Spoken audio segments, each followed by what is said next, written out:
Hello, नमस्कार साथियों। मैं आपका साथी संजय रतिवाल। मैं आप सभी का हमारे यूट्यूब प्लेटफॉर्म द्रोणा पीसेस पे हार्दिक स्वागत करता हूं। हम पढ़ रहे थे राजस्थान कला एवं संस्कृति के अंदर लोक देवियां।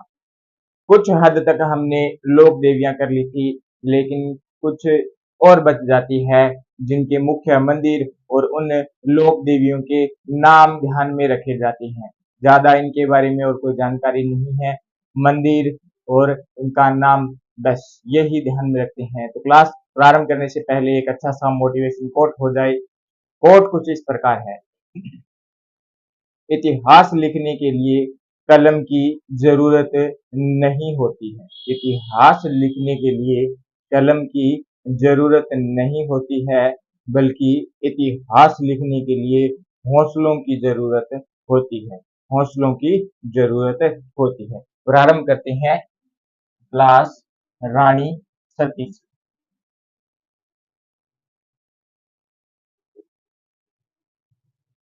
रानी सती, इनका मंदिर मिलता है जी। इनका मंदिर है झुंझुनू। झुंझुनू। रानी सती का एक नाम और मिलता है नारायणी देवी। क्या नाम मिलता है? नारायणी देवी मिलता है। अन्य नाम मिलता है नारायणी देवी, रानी सती का अन्य नाम। इनके बारे में यह कहा जाता है कि जो रानी सती है, ये अपने अपने पति के साथ सती होती है। अपने पति के साथ पति के साथ सती होती है, तब इन्हें रानी सती कहा जाता है। पति की बात करें तो पति का नाम है जी तन धन दास। तन धन तन धन दास अग्रवाल। तन धन दास अग्रवाल, ये है जी इनके पति। रानी सती के पति का नाम है तन धन दास अग्रवाल। इनके साथ रानी सती सती होती है। रानी सती को दादी सती भी कहते हैं। रानी सती को दादी सती भी दादी सती भी कहते हैं। दादी सती भी कहते हैं। ये है जी रानी सती के बारे में। अब रानी सती का आपने एक अन्य नाम देखा है नारायणी देवी। तो एक माता और है नारायणी देवी, वो भी पढ़ लेते हैं इसी के साथ में।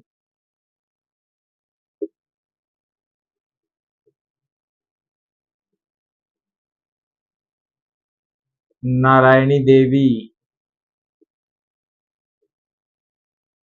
नारायणी देवी का मंदिर है जी अलवर के अंदर। कहाँ पे है मंदिर? अलवर में। अलवर में मंदिर है। और ये जो है नाई जाति से नाई जाति से संबंधित है। नाई जाति से संबंधित है। और नाई जाति की कुल देवी है। नाई जाति की क्या है? कुल देवी है।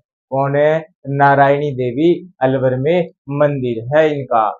दो पढ़ ली, सती माता और नारायणी माता या नारायणी देवी।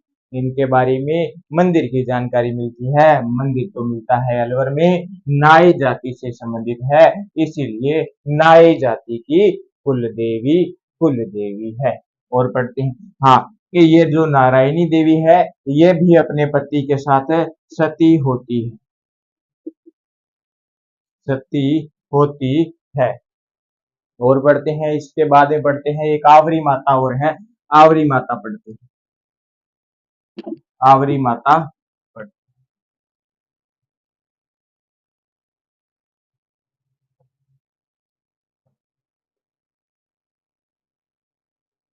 आवरी माता। आवरी माता की बात करती हैं। आवरी माता का जो मंदिर मिलता है वो कहाँ पे मिलता है? निकुंभ निकुंभ चित्तौड़गढ़ में मिलता है। किसका मंदिर जी? आवरी माता का मंदिर मिलता है।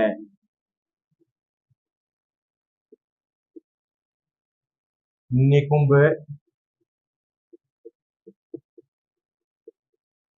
निकुंभ चित्तौड़गढ़ में मंदिर मिलता है।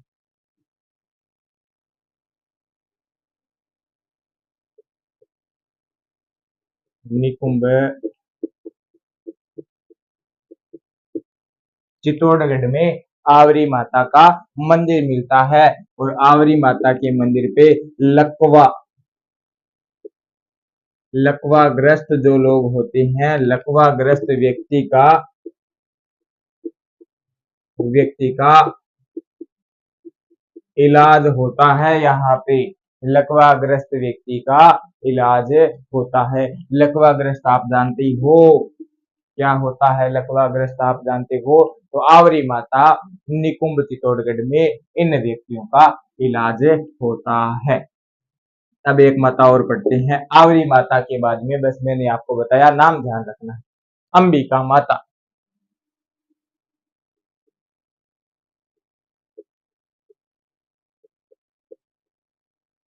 अंबिका माता के बारे में मैंने आपको राजस्थान के इतिहास में मेवाड़ का इतिहास कर रहे थे, राजा अल्लग पढ़ रहे थे, तब भी मैंने आपको अंबिका माता के बारे में बताया था।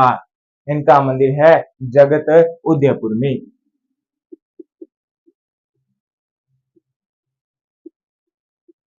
जगत उदयपुर में क्या है?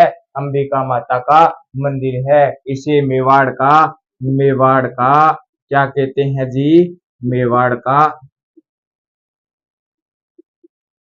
खजुराहो कहते हैं। मेवाड़ का खजुराहो कहते हैं। अभी खजुराहो पे बात आई है तो खजुराहो के मंदिर पे ले चलते हैं। ये जो खजुराहो के मंदिर है ये एमपी के अंदर है, मध्य प्रदेश में है। और जो बनवाते हैं वो चंदेल वंश के राजा ने बनवाया है। चंदेल वंश के राजाओं द्वारा इन खजुराहो मंदिर का निर्माण होता है एमपी मध्य प्रदेश में। तो ये भी देख लेना। अंबिका माता जगत अंबिका भी कहते हैं। उदयपुर में मंदिर है। मेवाड़ का क्या है? मेवाड़ का खजुराहो है। मे,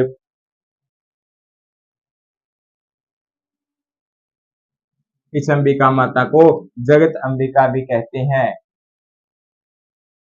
और ये जो मंदिर है मेवाड़ का खजुराहो कहलाता है। इसके बाद में बात करते हैं खजुराहो जो मंदिर है एमपी मध्य प्रदेश के अंदर है। और ये चंदेल वंश के राजाओं द्वारा बनाए जाते हैं। ये पटली अंबिका माता। इसके बाद में एक माता और आती है, वो भी पढ़ लेते हैं। उनका भी नाम है उनका नाम है जी बदाना माता।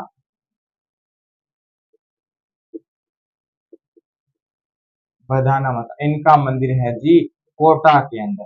बदाना माता का मंदिर कहाँ पे है? कोटा। कोटा के अंदर मंदिर है।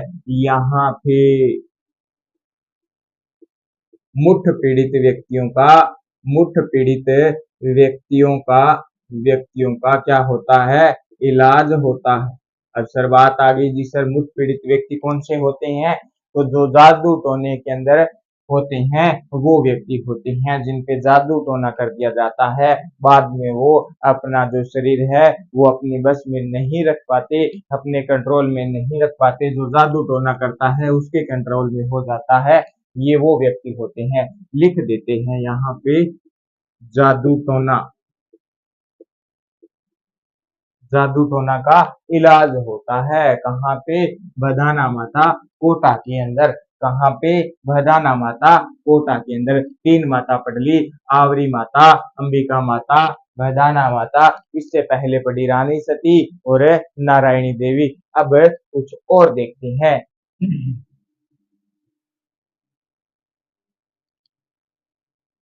ज्यादा कुछ जानकारी नहीं है, दो चार माता और करते हैं, उसके बाद में हम करेंगे संत संप्रदायों के बारे में। अब पढ़ते हैं भदाना माता के बाद में पढ़े तो एक माता और पढ़ते हैं त्रिपुरा सुंदरी माता, त्रिपुरा सुंदरी माता, इनकी बात करते हैं। इनका मंदिर आता है जी तलवाड़ा, तलवाड़ा बांसवाड़ा के अंदर। कहाँ पे आता है? तलवाड़ा बांसवाड़ा में त्रिपुरा सुंदरी माता का मंदिर आता है। इस माता को तुरताई माता भी कहते हैं, तुरताई माता भी कहते हैं। इधर पढ़ते हैं फिर इसके बाद में नकटी माता के बारे में। नकटी माता का मंदिर है जी जयपुर के अंदर। कहाँ पे है? जयपुर के अंदर मंदिर है। इस माता के बारे में कहा जाता है इनकी जो नाक है वो नाक टूटी हुई है, इसीलिए इन्हें नकटी माता कहा जाता है। नक कटी माता कहा जाता है, नकटी माता नाक टूटी होने के कारण। और बात करते हैं नकटी माता के बाद में दो माता और पढ़ लेते हैं। एक माता आती है भंवाल माता। कौन सी माता? भंवाल माता। भंवाल माता की बात करते हैं तो इनका जो मंदिर है भंवालगढ़, भंवालगढ़, भंवालगढ़ मेड़ता, मेड़ता नागौर में मंदिर है। ये गांव है, ये तहसील है, ये जिला है। भंवालगढ़ मेड़ता नागौर में भंवल माता का या भंवाल माता का मंदिर है। इस मंदिर के बारे में कहा जाता है, इस मंदिर में जो भंवाल माता की मूर्ति है इन्हें ढाई प्याले शराब शराब पिलाई जाती है। 2.5 प्याले शराब शराब पिलाई जाती है। इनके मंदिर में इनके भक्त जाते हैं, वो बोतल शराब लेके जाती हैं और जो पुजारी होता है माता का एक खुद का समय का प्याला है, उस प्याले के अंदर पिलाते हैं। पहला प्याला माता की मुख की तरफ जाके उसे पिलाया जाता है, माता को भोग दिया जाता है, माता पूरा प्याला पी लेती है। फिर दूसरा प्याला ले जाया जाता है, वो भी पूरा पी लेती है, लेकिन तीसरा प्याला आधा ही पीती है, इसीलिए 2.5 प्याले जो है वो माता को शराब पिलाई जाती है।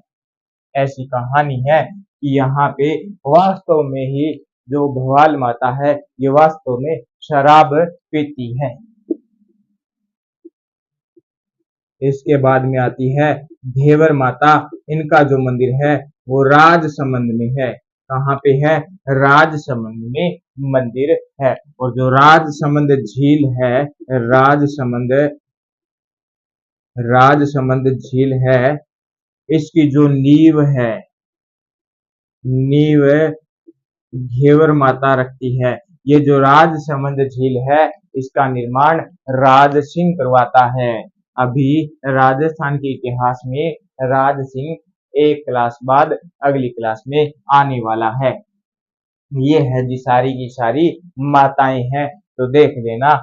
एक बार दोबारा देखते हैं। त्रिपुरा सुंदरी माता तलवाड़ा बांसवाड़ा में मंदिर है। तुरताई माता भी कहते हैं। भंवाल माता भंवालगढ़ मेड़ता नागौर में मंदिर है। 2.5 प्याले शराब पिलाई जाती है। नकटी माता जयपुर के अंदर है, नाक कटी हुई है। घेवर माता राजसमंद के अंदर है और राजसमंद झील की जो नींव है वो नकटी माता ही रखती है। बल्कि बनवाता कौन है? बनवाता तो राज सिंह है।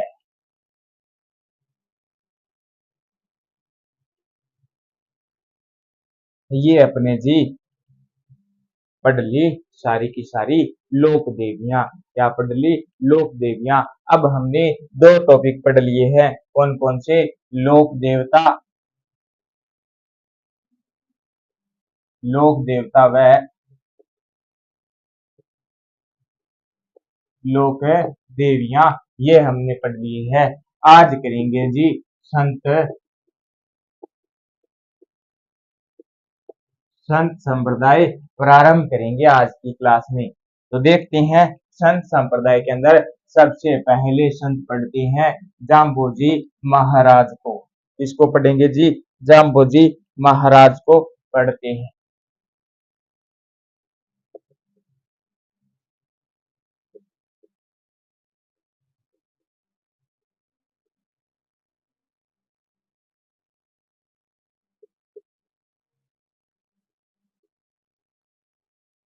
जाम्बोजी के बारे में पढ़ते हैं। संत संप्रदा जाम्बोजी के बारे में पढ़ते हैं। इनका जन्म होता है जी, इनका जन्म कब होता है?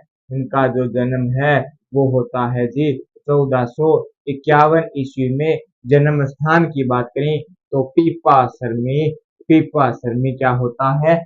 जन्म होता है। पीपासर जो है कहाँ पे है साथियों? पीपासर है जी नागौर जिले के अंदर। कहाँ पे? नागौर जिले में है। जिस वंश के अंदर होता है वो है जी पंवार। पंवार वंश है और राजपूत परिवार में होता है।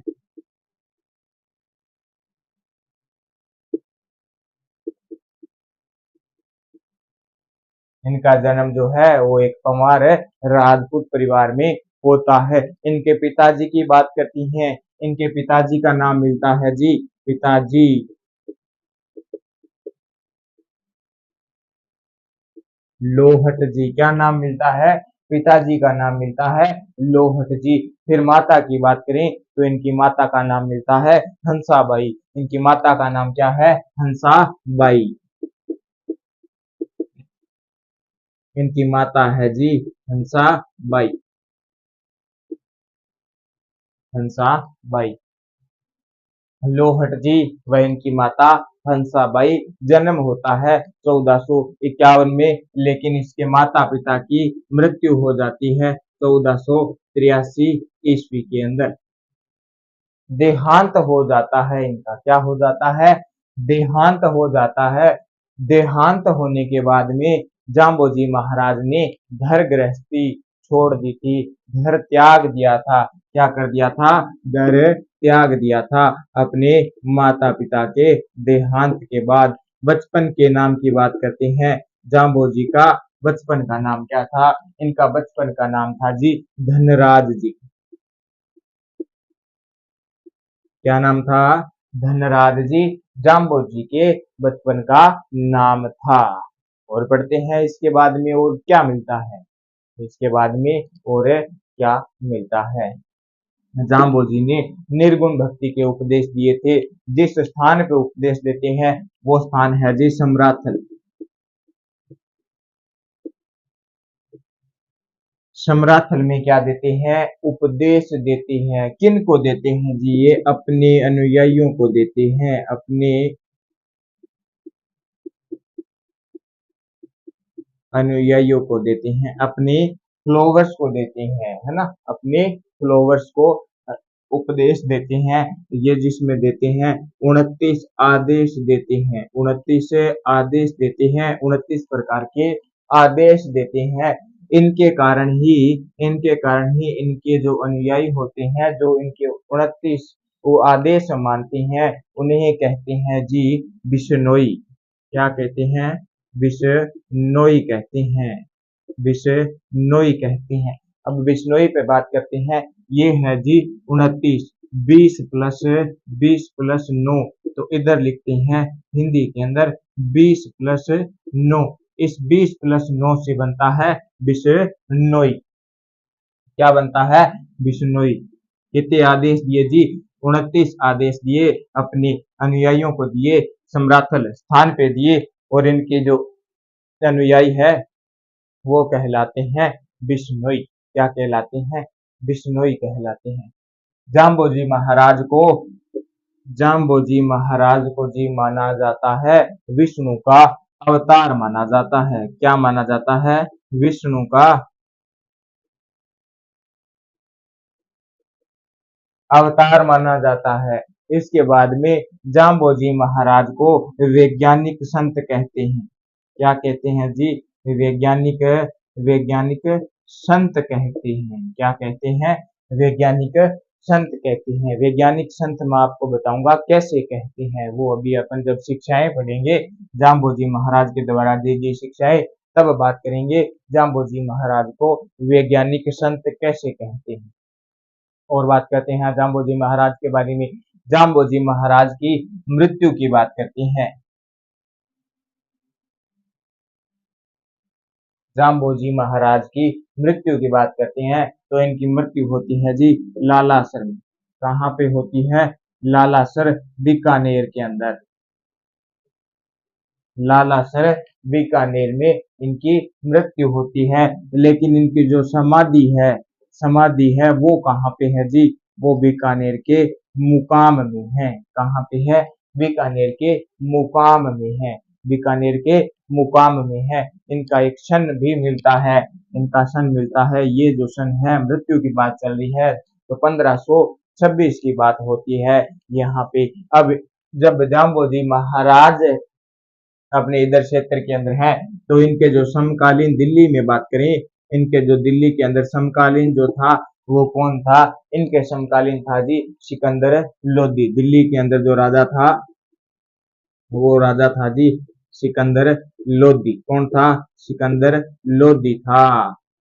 जाम्बोजी महाराज के समकालीन कौन था? सिकंदर लोदी था। और बात करते हैं जाम्बोजी महाराज के बारे में और पढ़ते हैं जाम्बोजी महाराज के बारे में। तो एक बार ये साफ कर लेते हैं, इसे आगे चलते हैं।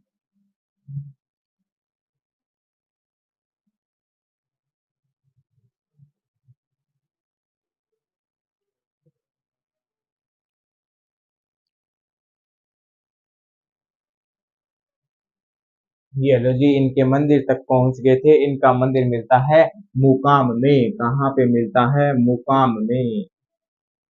इस मुकाम में मंदिर मिलता है।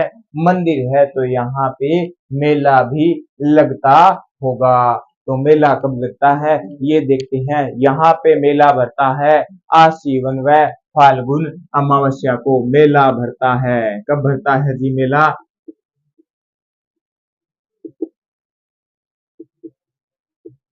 आश्विन, आश्विन के अंदर मेला भरता है। वह और भरता है जी फाल्गुन के अंदर। फाल्गुन, फाल्गुन अमावस्या में क्या भरता है? मेला भरता है। किनका भरता है? जाम्बोजी महाराज का भरता है। थाने माने विष्णु जी ने न्यून प्रणामनि, जाम्बोजी ने थाने माने विष्णु जी ने न्यून प्रणाम। ये जब हम सुबह सुबह राम राम, नमस्ते, वंदे मातरम, जय भारत कहते हैं तो जो विष्णुई समाज के लोग हैं वो अपने कहते हैं उन कहते हैं न्यून प्रणाम, तो वो सामने से बोलते हैं जाम्बो जी ने विष्णु जी ने थाने रे माने।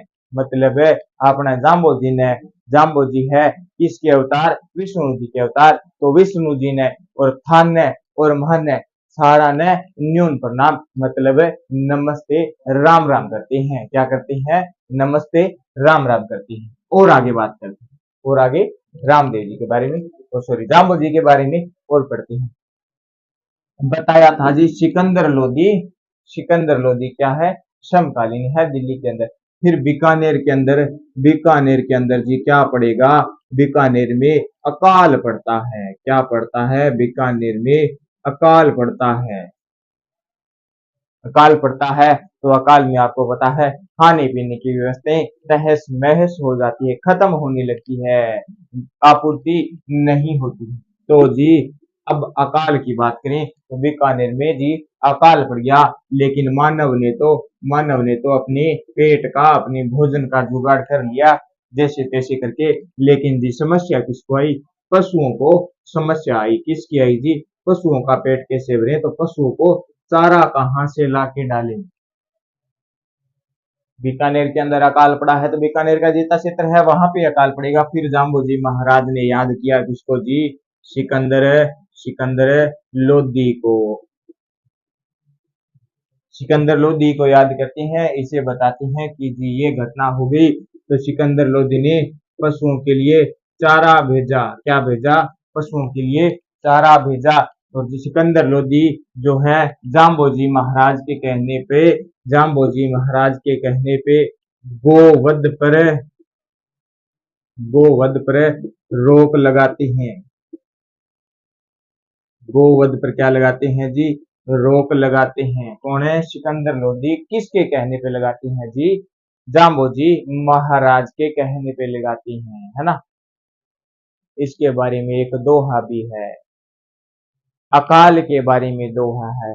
पग पुगल धड़कोटड़ो उदरज बीकानेर, भूलो चुको जोधपुर, खावो जैसलमेर। कि जो पुगल के अंदर तो पग है अकाल का, बीकानेर के अंदर सर है, लेकिन फिर भी भूला बिसरा भूल चूक से जोधपुर जैसलमेर में भी चला जाता है। तो क्या है दोहा? पग पुगल धड़कोटड़ो, पग पुगल धड़कोटड़ो, उद्रज बीकानेर, भूलो चुको जोधपुर, थावो जैसलमेर। ये अकाल के लिए दोहा है। इन क्षेत्रों में तो अकाल पड़ता ही रहता था, साल 2 साल बाद में अकाल गिर जाता था, अकाल आ जाता तो खाने पीने की व्यवस्थाएं खत्म हो जाती थी। जाम्बोजी से जोधपुर का राजा था जी जोधा, और जोधा का पुत्र राजा है कहाँ का?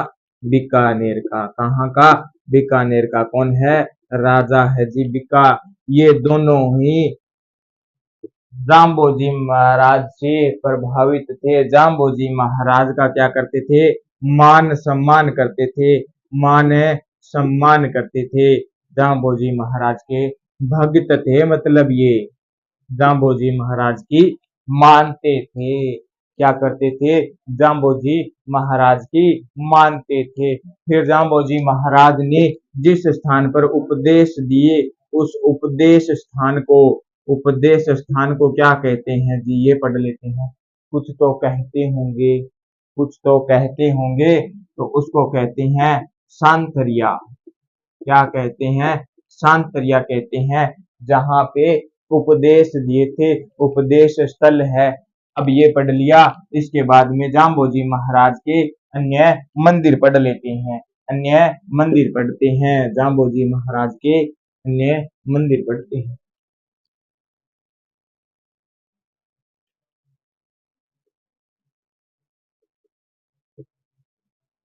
मंदिर कहाँ कहाँ पे है जी जाम्बोजी महाराज की?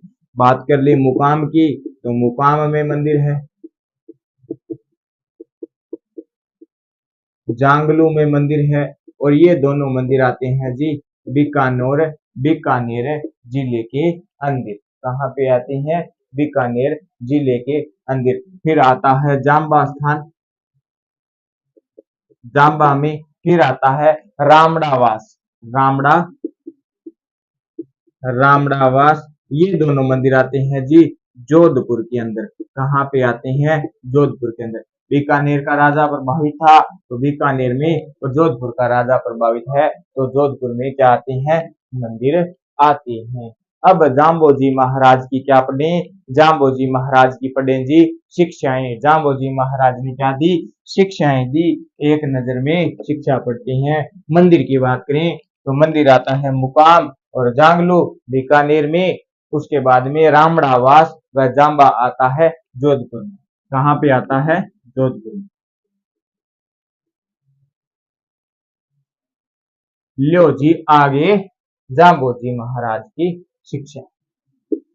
पहली शिक्षा की बात करें, इन्होंने कहा हरे पेड़ पौधों को, हरे पेड़ पौधे नहीं काटने, हरे पेड़ पौधे नहीं काटने, हरे पेड़ पौधे नहीं काटने, तो नहीं काटे जाने चाहिए। अपने अनुयायियों को देते हैं शिक्षा, नहीं काटे जाने चाहिए। अब जाम्बोजी महाराज तो कहते हैं हरे पेड़ पौधे नहीं काटे जाने चाहिए, फिर बिश्नोई समाज के लोग खेजड़ी पे ही ज्यादा क्यों रखते हैं कि खेजड़ी ही नहीं काटी जानी चाहिए, बाकी तो बिश्नोई का सामत है, किक्कर भले ही काट दो, नीम भले ही काट दो, पेतो भले ही काट दो। तो आ बात तो गलत है, केवल के है हरे पेड़ पौधे जिनका रंग हरा है उसे नहीं काटना। पर बात आ जाती है किसे नहीं काटना? खेजड़ी को नहीं काटना।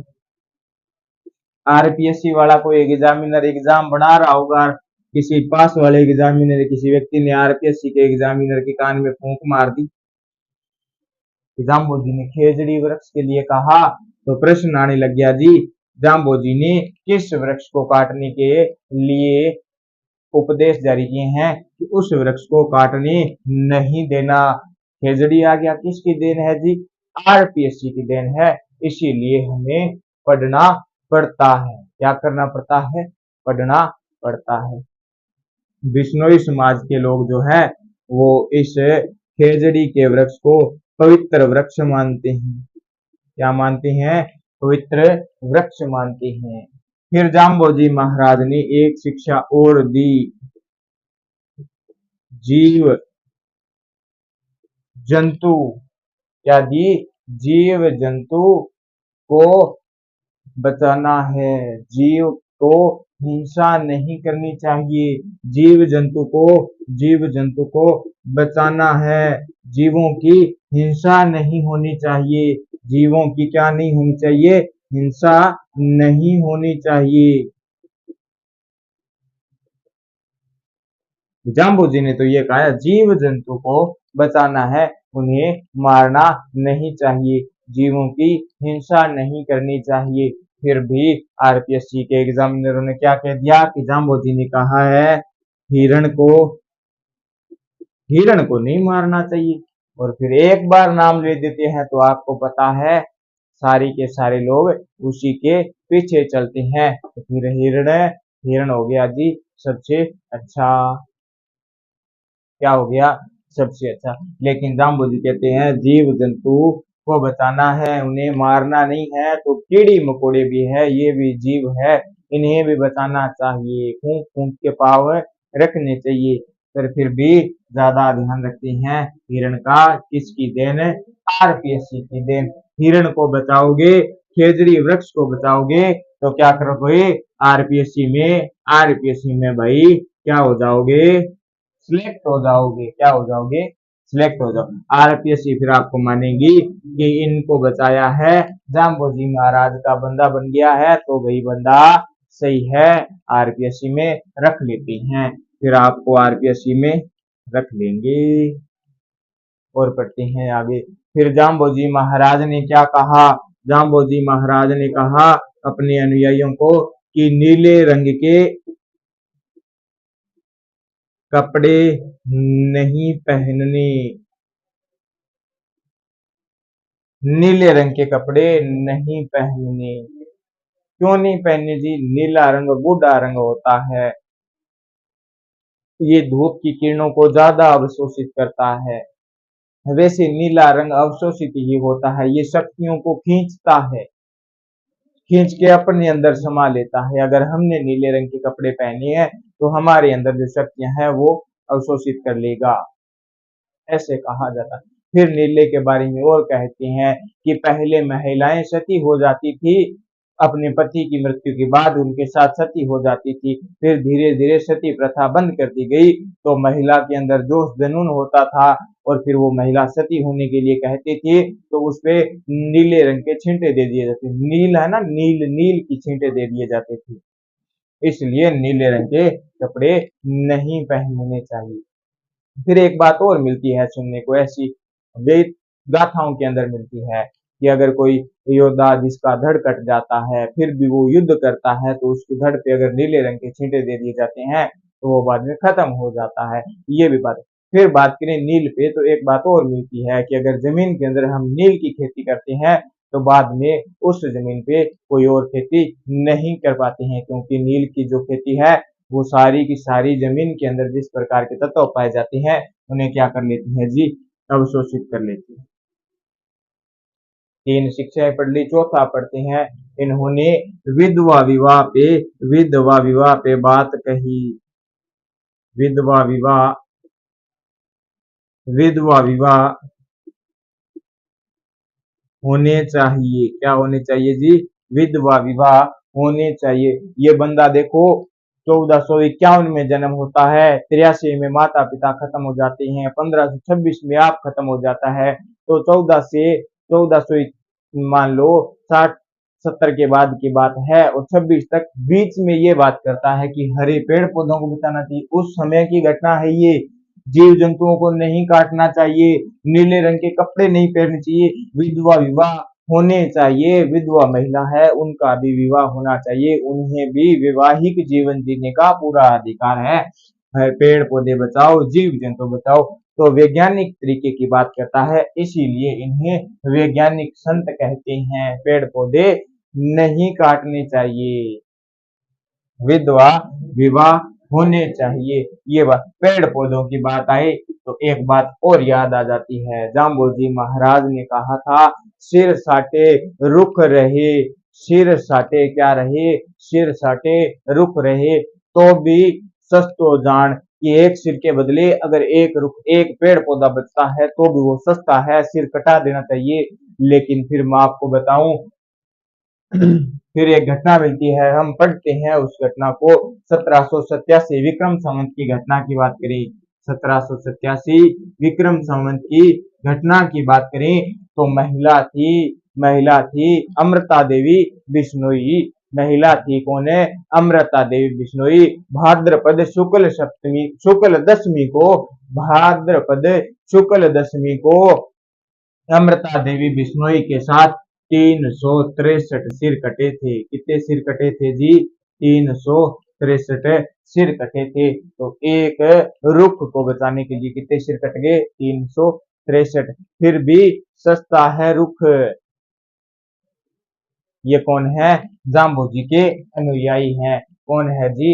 जाम्बोजी के अनुयायी है। और बात करते हैं, जाम्बोजी की कुछ पुस्तकें हैं, शिक्षाएं देख ली, अमृता देवी बिश्नोई की, साथ में कहानी बता दी थोड़ी सी। बाकी आगे पढ़ेंगे, जब अमृता देवी पढ़ेंगे तब बात करेंगे। अब पढ़ते हैं जाम्बोजी महाराज की पुस्तकें।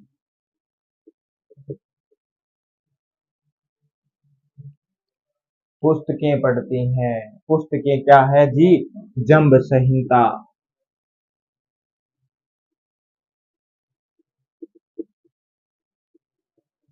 लियो जी, एक पुस्तक आ गई जंब संहिता।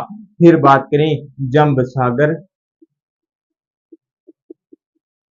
जंब सागर लिख दी। और बात करें, फिर लिख दी जंब वाणी लिख दी। क्या लिख दी? जंब वाणी लिख दी। कितनी लिख दी जी अब तक? 3 लिख दी। कौन कौन सी लिख दी? जंब संहिता लिख दी, जंब वाणी लिख दी, जंब सागर लिख दी। फिर लिख दी जी बिश्नोई प्रकाश, बिश्नोई धर्म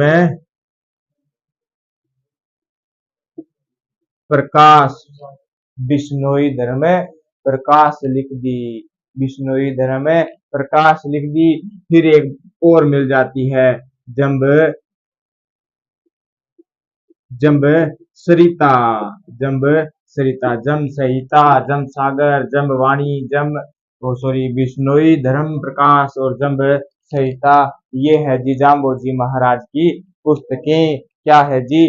जाम्बोजी महाराज की पुस्तकें। तो एक बार फिर दोबारा देख लेते हैं, जाम्बोजी महाराज का जन्म 1451 के अंदर होता है, भाद्रपद कृष्ण अष्टमी को होता है। एक बात और साथ में जोड़ देते हैं, जन्म स्थान पीपासर नागौर में एक राजपूत परिवार में होता है, पंवार वंश के अंदर होता है। पिता का नाम लोहट जी मिलता है, माता का नाम हंसाबाई मिलता है। 1483 में माता पिता का देहांत हो जाता है, बाद में घर त्याग कर आ जाते हैं। बचपन का नाम धनराज मिलता है। निर्गुण भक्ति उपदेश दिए थे, सम्राट स्थान पे दिए थे, इनके अनुयायियों को 29 उपदेश दिए थे, इसलिए इनके अनुयायी बिश्नोई कहलाते हैं। 20+9 कहलाते हैं। मृत्यु लालासर में होती है, 1526 में होती है। मुकाम समाधि जो मिलती है, मुकाम में समाधि मिलती है। मेला भरता है आश्विन व फाल्गुन अमावस्या को, विष्णु का अवतार कहा जाता है। वैज्ञानिक संत कहते हैं, इनके समय में दिल्ली का जो राजा था, इनके समकालीन था सिकंदर लोधी। बीकानेर में अकाल पड़ने के कारण उन्होंने पशुओं के लिए चारा भेजा था और जाम्बोजी महाराज के कहने पे गोवध पे रोक लगाते हैं। फिर दोहा मैंने बता दिया, उसके बाद में पढ़ते हैं, इनके उपदेश स्थल को सांतरिया कहते हैं। और बात करते हैं, पुस्तकें अभी अभी ताजा बताई है। शिक्षाएं मंदिर पढ़ती हैं, मुकाम जांगलू बीकानेर में रामड़ावास और जाम्बा मंदिर मिलता है। जोधपुर के अंदर पुस्तकें देख ली, मंदिर बता दिया। शिक्षाएं, हरे पेड़ पौधे नहीं काटने चाहिए, और देखें तो जीव हिंसा नहीं होनी चाहिए, नहीं करनी चाहिए, जीवों को जीव जंतुओं को नहीं मारना चाहिए। और बात करें, नीले रंग के कपड़े नहीं पहनने चाहिए, विधवा विवाह होना चाहिए। और सारी की सारी घटना इधर हमने इस क्लास में पढ़ ली है। आशा करता हूं साथियों आपको मेरी ये क्लास अच्छी लगी होगी। अच्छी लगी है तो लाइक करें, कमेंट करें, वीडियो को ज्यादा से ज्यादा संख्या में शेयर करें। अगर आप में से किसी साथी ने हमारे यूट्यूब प्लेटफॉर्म द्रोणा पीसीएस को सब्सक्राइब नहीं किया है तो सब्सक्राइब करें। धन्यवाद साथियों, मैं आपका साथी संजय रतिवाल।